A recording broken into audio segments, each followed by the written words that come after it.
Good afternoon, everyone, and welcome to the 57th Chicago International Film Festival.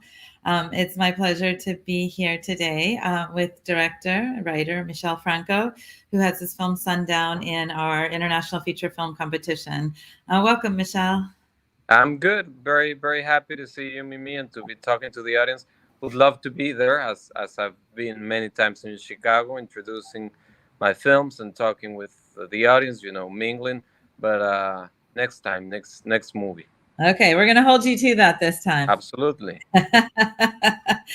Great. Well, I just wanted to say a quick thank you to the John and Jacqueline Bucksbaum Family Foundation who are supporting the competition this year. So thank you to them.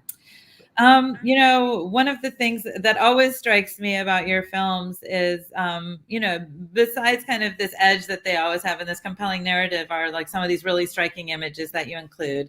So I wanted to start off by maybe talking about some of the images that really kind of caught my attention this time. And the first one is the very opening image of kind of the fish who are fish. It's a fish out of water, and I wouldn't necessarily think of it as a fish out of water story, but the fact that they're out of water and kind of starving in this way that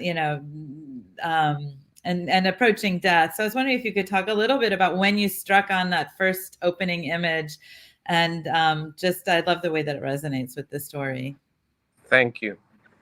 That image came from the logic that I knew from the very beginning that I wasn't going to give away what's happening to the character. I wasn't going to explain it. But at the same time, from the very beginning, I wanted to hint. Uh, if you watch the movie again, starting with that very image, Yeah. everything is quite clear. Right.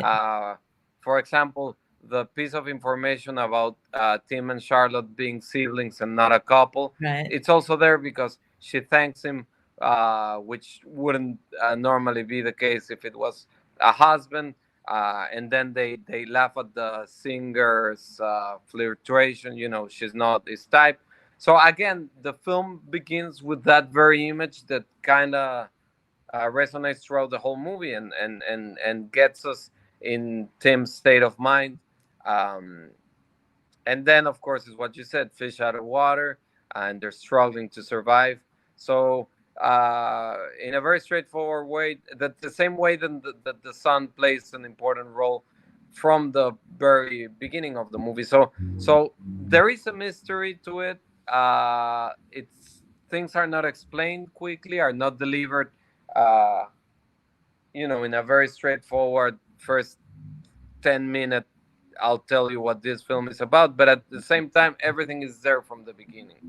Yeah, no, I mean, when I went and watched it for the second time, I was specifically like looking for those clues, like what did I miss the first time, and should I have recognized things earlier? So it's kind of an interesting way for me to approach it the second time, like exactly like you said, kind of, are they a couple or what's the relationship, and then like at what moment is it revealed? But when are there the hints toward it before then? Um, since you brought it up, I mean, obviously, like it's the image of the sun is also very prominent, and you return to it at several points in the film. So I was wondering if you could talk about it. And is there, it's obviously a constant, but the title of the film is Sundown, and I was wondering your approach to shooting the sun, and with each shot, did it differ or change as it got later in the film? If what changed? The shot of the sun. Well, the sun is it was very important from the beginning, of course, and it's life and death. Uh, but um, I wasn't sure about how to handle it. So actually, there are some additional shots that were done after the once the movie was finished. Some I made with my iPhone in Mexico. Yeah. Some Eve, the cinematographer, sent me with his iPhone, and some we were at the production company Teorema shooting another movie, La Civil, by Romanian director Teodora Mihai, a film that was in Cannes. And I told them, please shoot the sun in like this, and trying to direct from a distance. And they were kind enough to send me images, so I had a lot to choose from. Great. And then, the other, I mean, there's this, I wanted to go back to this question of like the mystery, right? Because in some ways, and even at the end, I have to say, I'm not quite sure how much Neil knows about his own condition. I mean, there's an awareness, but in terms of how his illness is guiding the decisions that he's making. But one of the things that I found really interesting about the film is the way in which this question of how do you propel a narrative forward when you have a character who has like essentially like pressed pause in his life. So the character is deliberately or not like taking a pause or in his life, but then we have a narrative that has to unfold. And of course, a lot of this relies on Tim Roth's like great presence. But I was wondering if you could talk about approaching that this idea of like kind of forward movement, but also standing still. Well, how much he knows, I wouldn't dare to reply. I think he's drifting, and it's not only the illness; it's he's in a certain state of mind. But of course, once we understand at the end that he knew that he was sick, we don't know if he's into the details of or not. He's clearly not wanting to get treatment. So, Right. could he? Was there a possibility of being saved if he would have fought earlier with chemotherapy and but instead of that, of course, he went on vacation with his family. So that's a decision he made, trying to, I don't know if trying to enjoy, but I guess he is in his own way living up until the very end, instead of checking into a hospital and doing that horrible treatment. But we don't know if he could have been saved or not. Of course, at the end of the film, the way the doctor delivers the last piece of information, he's pretty much done. But was that the case before? We don't know. Perhaps the character that knows more is the lawyer. When at jail, he says, "If we explain your condition." This character is obviously in the middle of all the um, uh, family business and personal matters, and uh, it's painful for him to see Neil, uh, even in jail, just drifting. Right. Can you talk a little bit about, obviously Tim Roth has to hold the center of this film, and you've worked with him before. Can you, and also as a character that who has an illness, can you talk about your working relationship with Tim and kind of developing the character of Neil together with him?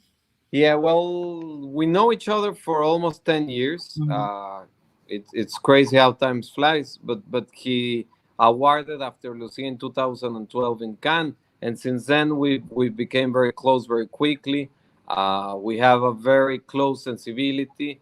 We see cinema in a very similar way, and we keep pushing each other into a more radical.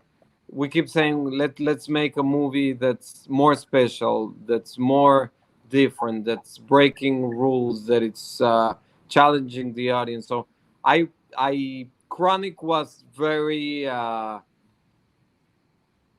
for Chronic, he prepared for the role working as a nurse for 4 months, so he became it.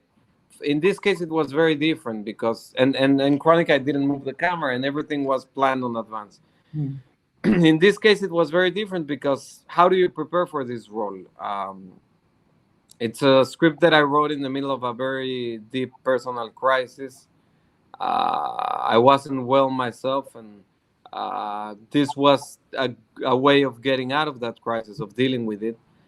So I wrote a script fairly fast without Tim knowing what I was writing. Uh, then I sent him the script without knowing if it was really worth or not. But again, I was in this crisis and I felt kind of lost. And Tim read it, 2 hours later, he calls and says, "Don't change it. Don't mess with it much. Let's shoot it the way it is." Then Tim came up with the idea that family businesses, slaughterhouses. That was Tim. But other than that, it's pretty much what I wrote on that first effort. But having said that, and you can imagine, since we didn't discuss the script that much, when the time of shooting arrived, we both had more questions, and we suppose how would a man behave under those conditions, uh, under those circumstances? Is he truly falling in love or not? So it was tricky. It was very hard for me to direct him. In Chronic, I knew exactly what I wanted. Sometimes he had different ideas, so we would. It was not easy. It's a very complex movie, Chronic. Yeah. But we never got lost. And in this case, I was willing. I think since I wrote it in this crisis, I was wanting to be lost in the shooting. There was no other way around it. So it was a bit tricky. It wasn't very easy. Then again, what I love about having actors like Tim Roth or Charlotte Gainsbourg is letting them be, Right. not micro directing them. That's why you work with the best actors, to trust their instincts, not to be controlling them. But again, we often had discussions much more than in Chronic, because this was very wide. Too many possibilities. That's dangerous in a movie set. But I wanted to be in that position. Yeah, and I mean, I think, one of the things that he does with the characters, he holds this like mystery like beautifully. There's almost like a nonchalance that that we're being carried along with him. Like, we trust that there's going to be an answer to the mystery at some point. And stay engaged with it. So it's interesting, a comment about the slaughterhouse, because I think, it fits so perfectly with other pieces of the script. So, but I was wondering about then the imagery of the pigs, and that the imagination, or I think he's imagining, of course, the pigs, and then the image of the pigs on the beach. And was that something then that came after the decision about making the family business slaughterhouse, or was that always in there? Now I can hear you properly. Yeah. You did something. I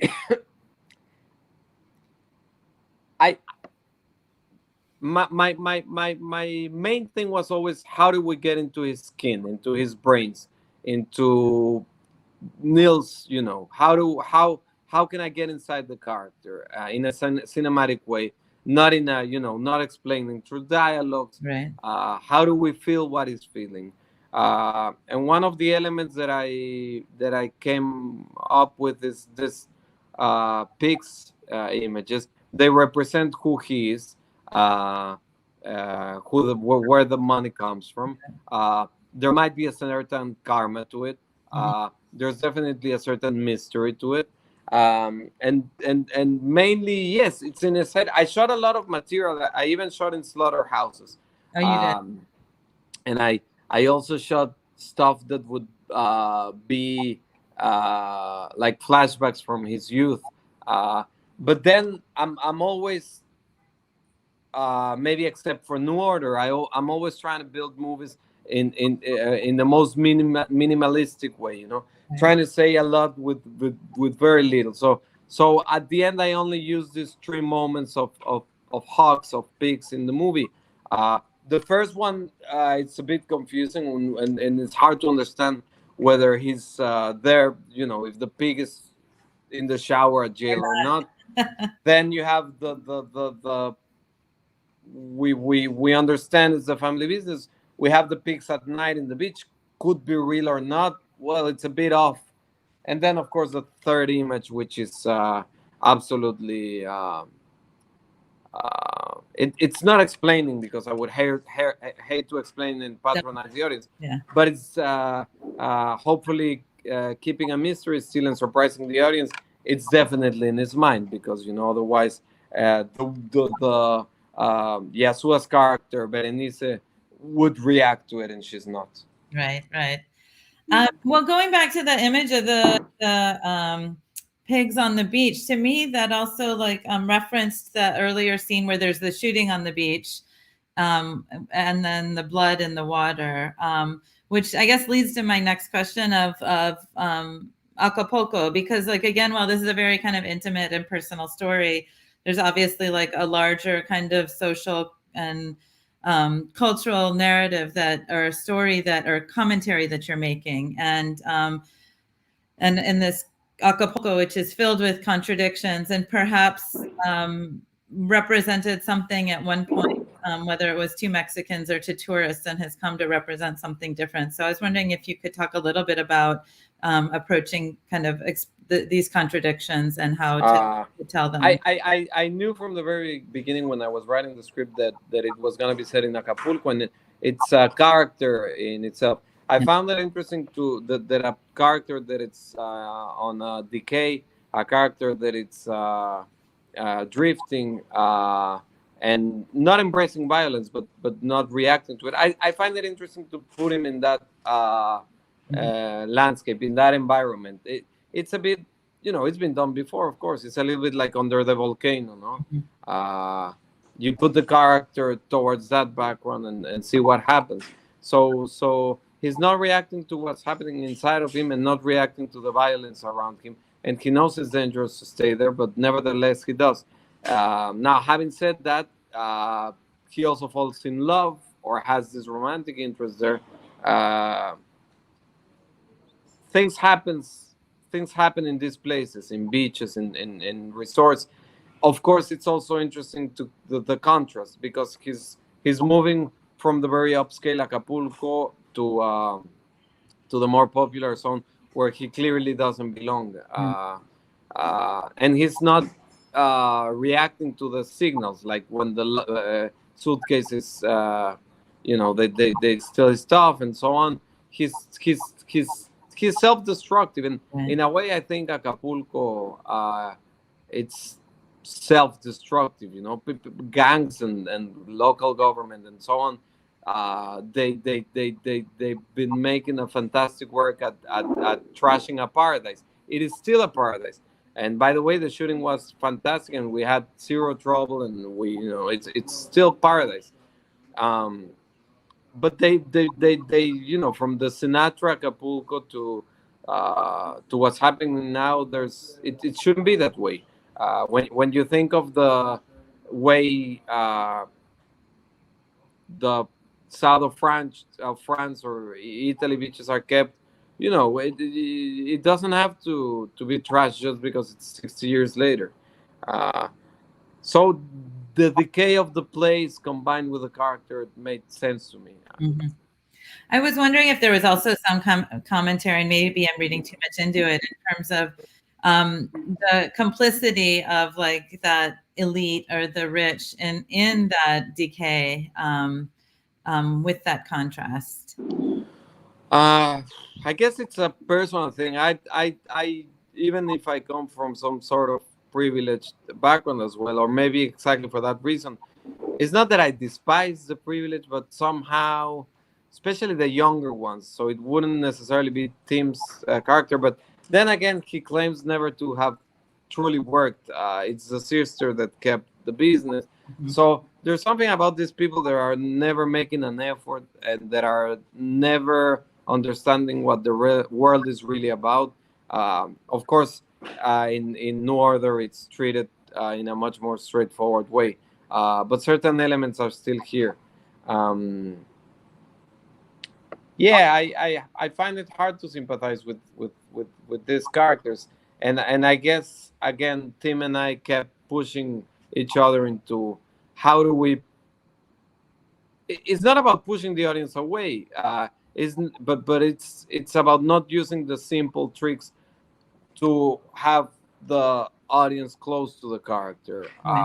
So if they own these slaughterhouses and the money came from there, you might despise them a little bit more, but at the same time, you are puzzled about who he is.